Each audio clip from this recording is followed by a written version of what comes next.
Hello everybody. Today I am going to be splitting and rejuvenating a couple of my vinegar eel cultures.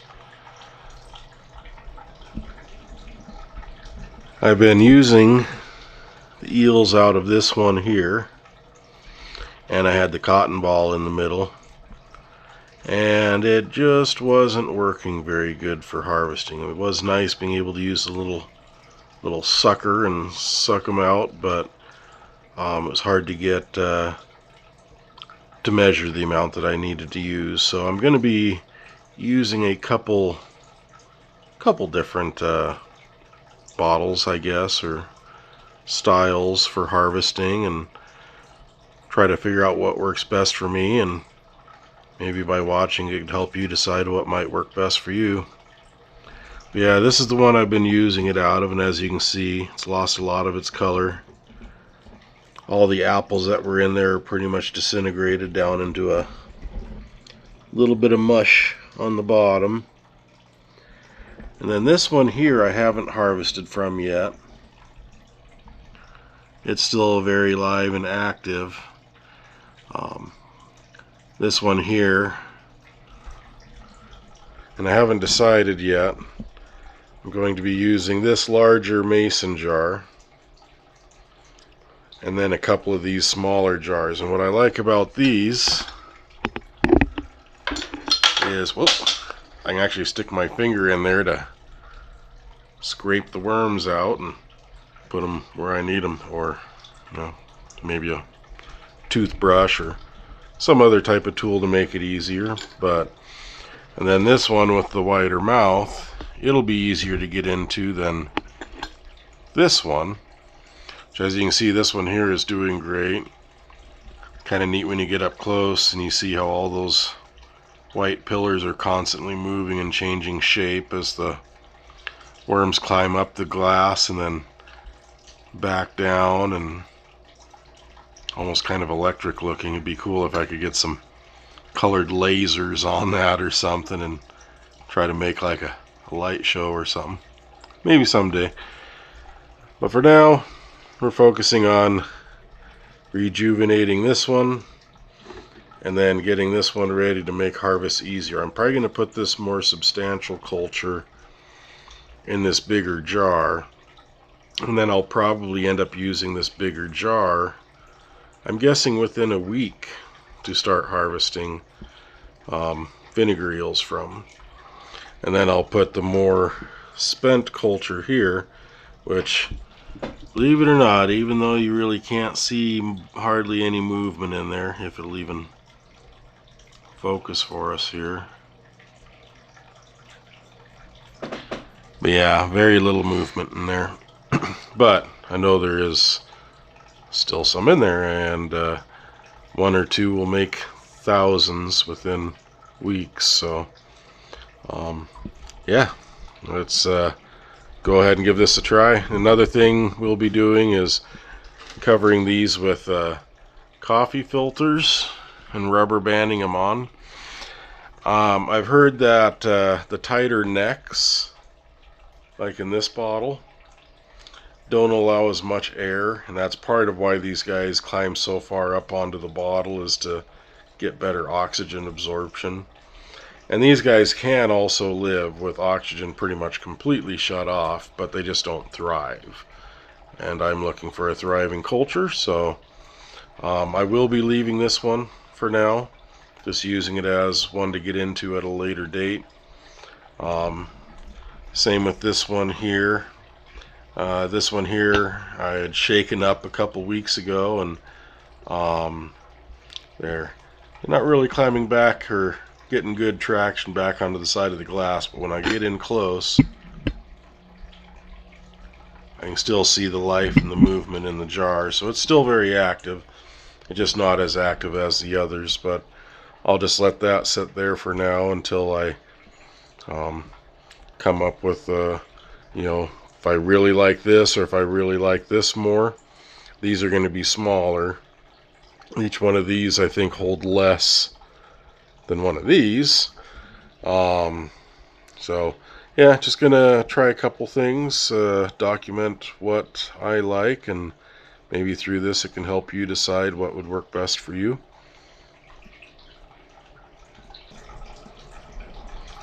Alright, I got those bottles emptied. Said I was going to put the one culture in here. I'd like to get both of them to this line right here.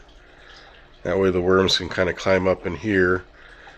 Then I can just take the coffee filter off the top, use my finger to scrape them out, or a paintbrush. Need to, like I said, get a little more fluid to get this one up. That other jar, it only just barely covered the apples there. They are floating a bit, and they'll sink down in a day.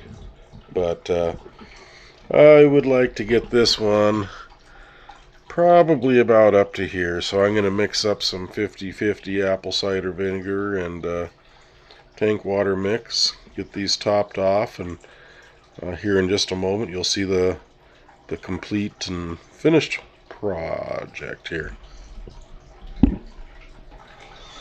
Alright, so I have my 50-50 mix here, and what I started with was putting my water into my old emptied jars and sloshing them out, so if there is any extra little bugs sticking to the glass in there, I got them all in here. Mixed my water in here, and now I'm going to try to pour this left-handed. Pretty high production here.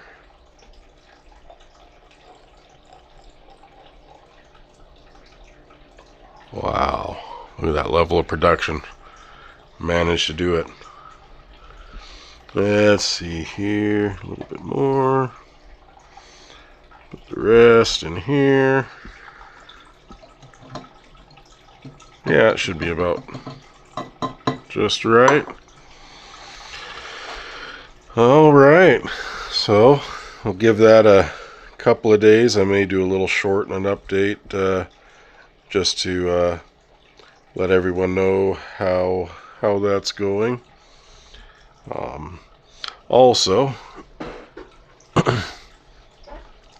something for the aquarium portal. Thought it might be cool to see some light coming up through it. See if that changes anything with our my improved design that is on its way. And yeah, say for those who have stuck with me today, I do have more on the way in this series. And if this is the first time you're watching my Vinegar Eel videos, I can't remember if this is number 4, 5, or 6 at this point, but have an unboxing and production, bottling, the whole thing. May put it all together into one video at some point, just to have that all accumulated, all the knowledge, the lessons, and things I tried that were recommended that maybe I'd try differently. And I don't even know if this is gonna work ultimately for me. It'll be a continued work and seeing what works best, and hopefully this will make it easier for me to harvest them. I know when I feed them in tanks with my fry, they just go crazy, especially here in the green water tank. I do have a lot. I don't know if you can pick any up in here as they all scatter, but I do have hundreds of fry in here. Yeah, you see a couple scurry away, but my banana plant's dying back a bit,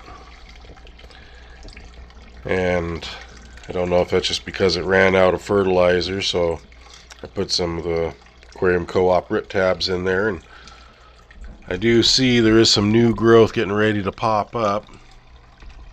See some of those fry starting to come back up again. Yeah, they're being shy.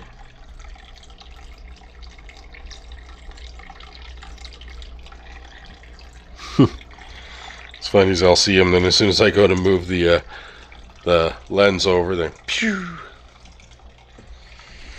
But yeah, that we'll wrap this one up, and I'll probably provide a short in a couple of days with an update, and maybe next chapter in this series I'll be trying yet a different type of bottle and letting you know kind of how that worked.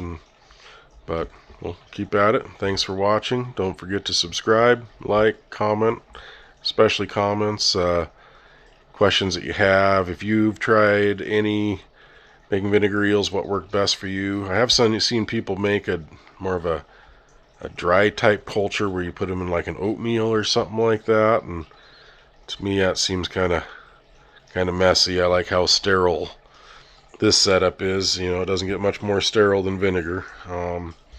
Keeps everything good and clean. Don't have to worry about fungus, mold, anything like that. So that's why I don't know if I'm ready to try the other style, but maybe someday.